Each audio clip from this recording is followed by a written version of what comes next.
Hi, I'm Barbecue Dad, and I'm going to tell you the story of falling in love with Bipolar. The first chapter starts now. How Willie Nelson triggered my first manic episode. It was 1978, and I was in my freshman year at the University of Texas in Austin, sitting in my dorm room waiting for my roommate to get back from a date. It was about 11:30 p.m. I was studying for a German class that had a midterm exam the next day. Ich bin verrückt. I've been crazy. That's where this adventure begins. The door opens. Ed walks into the room and slams the door. "Hey, brother, what's going on? I thought you had a hot date," I said. Silence. Ed opened his backpack and pulled out a bottle of Beam. Opened the bottle and took a long swig. "Ah, I needed that. That damn girl wanted to go home and study for tomorrow's German exam. I wanted to go to the Willie Nelson concert in the park and lay on a blanket and spoon." He grunted. "Yeah, well, I've been studying for the exam, but I'm kind of burned out. Too bad the concert is probably over by now. Wasn't it supposed to start at 9 p.m.? Probably be over at midnight," I said. "I don't care. I want to see Willie. So I'm going to the park. You in?" he asked. "Well, even if we only get to see the last few songs, that would be worth it." "Sure, let's go see what we can see," I answered. We left the dorm and got in my old Ford 1966 step-side pickup with dirt bike in the back. Driving to the park from the dorm was only about a 10-minute dash. We spent more time trying to find a parking place than it took to drive there, but we were not going to be detoured. I found a spot where I could drive up onto the grass. At least I wasn't on the road, and we didn't want to waste any more time looking for the perfect parking spot. As we walked across the field of grass, I could hear the sound of "Whiskey River, take my mind, don't let her memory torture me." Oh, I was getting excited now. But when we got up closer, we saw that the area for the concert was roped off and there was a guy at the gate taking money. I said to the guy, "Hey, how much to get in?" "It's $5, man, but the concert is only going to last till midnight, so I don't know if you would be worth it for you." "Sorry," he replied. I turned to Ed and looked at him. "Well, should we go someplace else?" Ed said, "I came to see Willie. I'm going to see Willie." Ed turned to the security guy and asked, "Will you take $5 for the both of us? I mean, we came all the way down here, and my girl just dumped me for a German test. Come on, man, have a heart." The guard looked at both of us and just said we could go in and to never mind the $5, just have a good time. "Oh yeah, that's what I'm talking about." When we got in, there were people leaving and there was trash on the ground, mostly beer cans next to full trash bins. But there was a stage and the band was taking a break. I thought to myself, well, it looks like the concert's over. We're out of luck. Then Willie came back to the stage with his guitar, followed by the rest of the band. "Whiskey River, take my mind" started up again with gusto. Damn, he was just singing that not too long ago. It seems like Willie sings that after every break, and what I didn't know until 3 hours later is that Willie sang that song 17 times that night. He didn't stop there. It was past midnight, and things were not slowing down. In fact, Willie and his band played for another 3 hours. Wow! We got in free, and the show was awesome. I could see people lighting up and smoking joints. It smelled of Willie weed. That was 30 years before Willie Nelson actually started a brand of weed called Willie's Reserve. But I went up to a girl that was smoking and gave her a shy smile. She passed me the joint and I took it from her happily. After a couple of long draws, I passed it back to her. "What's your name?" "Mine is Lance," I asked her. She took a long draw and held the smoke in for what seemed like a minute, but was probably only 10 seconds. Then she coughed and blew out the smoke, tapping the ashes on the ground. Amy Jo is my name. "Nice to meet you, Lance," she said, and then smiled. Ed came over and pulled out his bottle of Jim Beam and took a swig. He held the bottle out to Amy Jo and asked if she wanted some. They traded joint for Beam. We must have hung out and chilled to the music for about 5 Whiskey Rivers, which was about 2 hours. They played other songs between, but this one I remembered. Amy, Ed, and I were feeling no pain because we were like in Lukenbach, Texas in our minds. The weed and beam were tripping us out, and we swayed to the music. I came closer looking at Amy and said, "I think you need a hug." She said, "I think I need more than a hug," and she came closer and kissed me, right on the lips. I smiled, paused, and then leaned in and gave her another long, slow kiss with hints of beam and weed on my tongue. Her arms grasped me, and her right hand held onto the back of my neck. We were necking in the park, and I was high as a kite.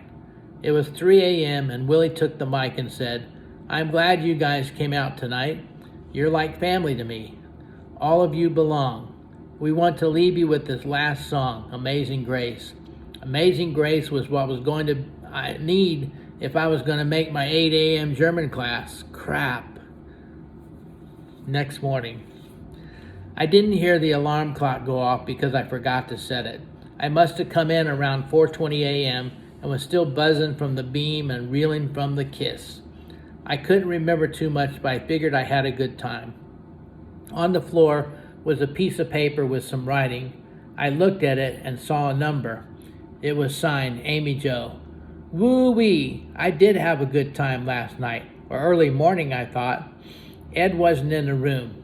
Either he found a girl to go home with, or he was in German class taking the exam, as it was now 9:30 and the class from 8 to 10. I had totally missed the exam and the whole class. I didn't care at this point now, but I would have to go see the professor and tell him I was sick and needed a remake. I looked out the window from the 3rd floor down at the street and saw that my truck was not in its normal parking spot or anyone else on the street to be found. I guess I'd left it at the park and walked home. Geez, I'd blacked out. I either walked home or I had been given a ride because I didn't have cab fare. Walking the 2 miles from Jester Dorm to the park near the Capitol grounds, I didn't feel hungover. In fact, I was still feeling pretty high and happy for having stayed up all night. No matter, I was going to take a mental health day and blow off all my other classes. A computer science programming class in Fortran, which I didn't have trouble with because I was good at math. When I got to the truck, I noticed my dirt bike wasn't in the back anymore. Someone must have borrowed it. Great. I got in and fired up Smokey. I called my truck Smokey after the pony I had growing up as a kid, a present from my dad on my 5th birthday. Instead of going home, I had a vision to go to Hippie Hollow today. Hippie Hollow was on Lake Travis and was a spot for nudists. I felt pretty confident that I could go and chill out with some hippies, so that's where I started to drive. Besides, I didn't have my bathing suit nor anything with me except my backpack with a paper book titled Narnia Chronicles. I was going to go down to the nudist swimming hole, find a spot, and read a book. That was the plan. It was not too long before I was on the winding road to Lake Travis, and only 30 minutes till I pulled up to a side road that I knew went down to the lake and a boat ramp. I parked and got out with my backpack. I could hear laughing and splashing as I got near the water. There was about 30 people all hung out enjoying the sun.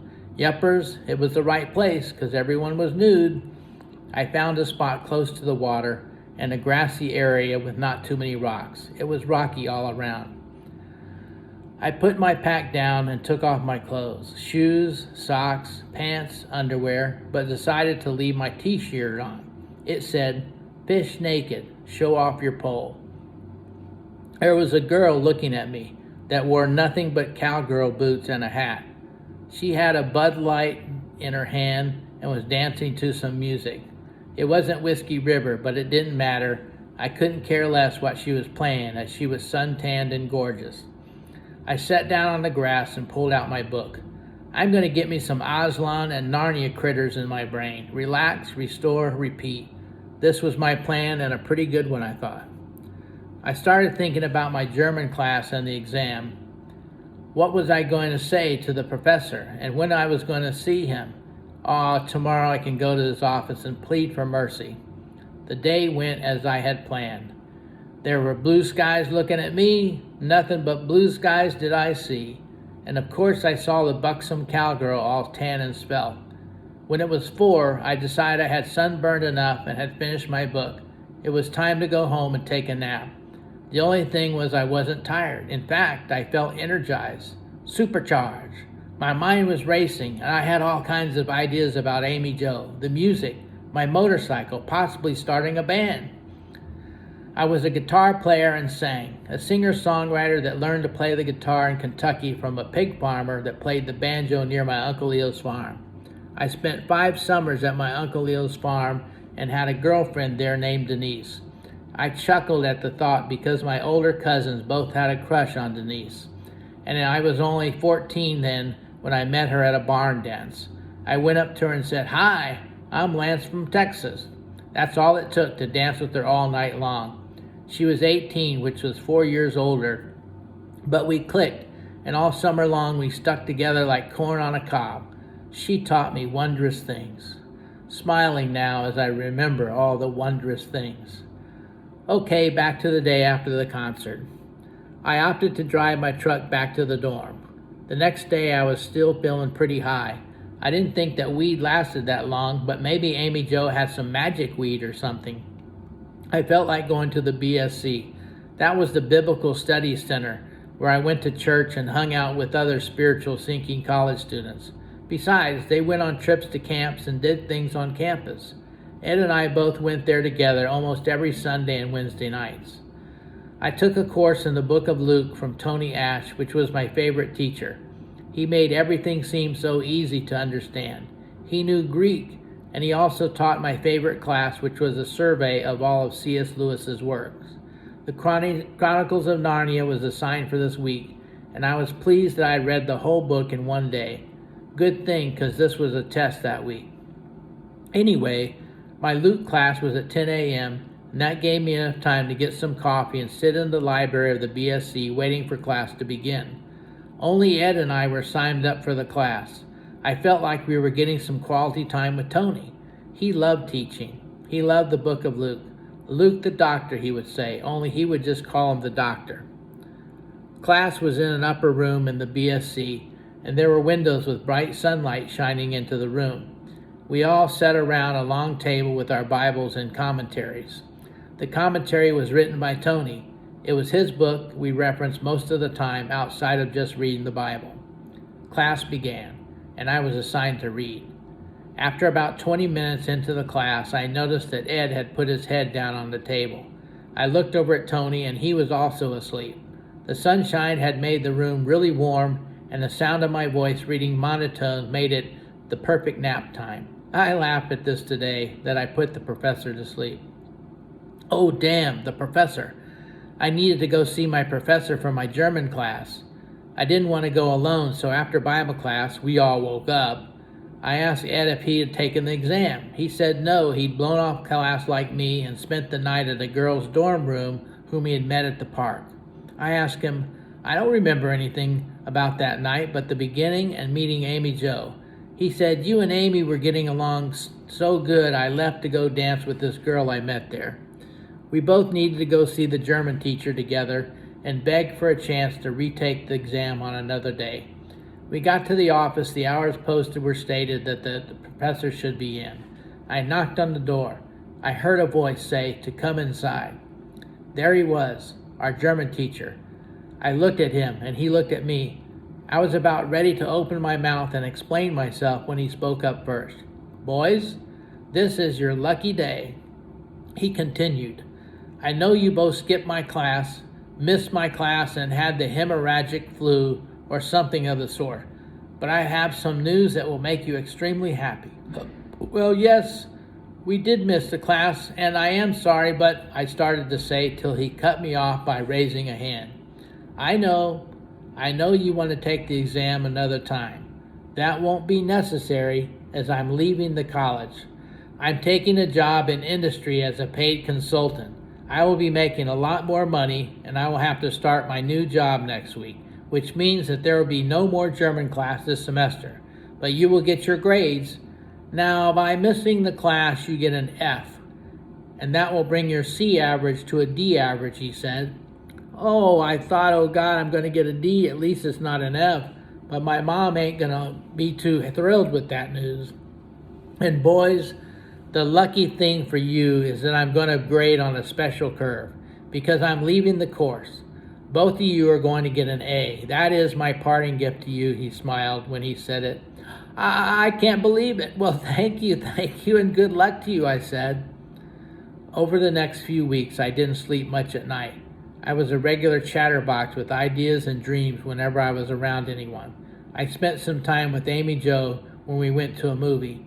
I could tell we were going to be good friends, and I made sure that I treated her with respect because I wanted to keep her around. Besides not sleeping at night too well and being the life of the party, which wasn't me, I was an introvert, a nerd. But I smoked a lot of weed and figured that was what was making me so hyper. I dreamed that Amy Jo and I would get married someday, and that I would maybe be an engineer. No, maybe I'd be an astronaut or a pilot, or later on a senator. I was having grand dreams or delusions.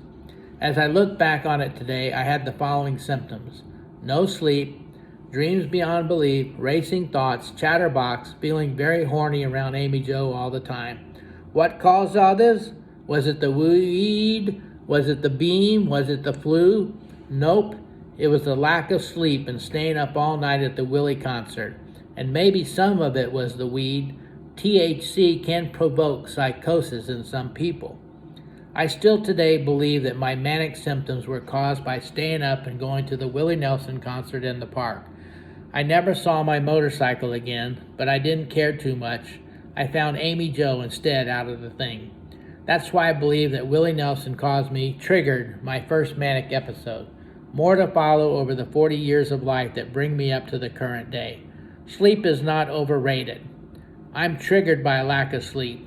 I sometimes, like today, cut my sleep hours by 3 hours so that I could get a little boost. That's what I needed to get creative and courageous enough to write this post. Thank you, Willie. Thank you, Beam. And God bless Amy Jo wherever you are.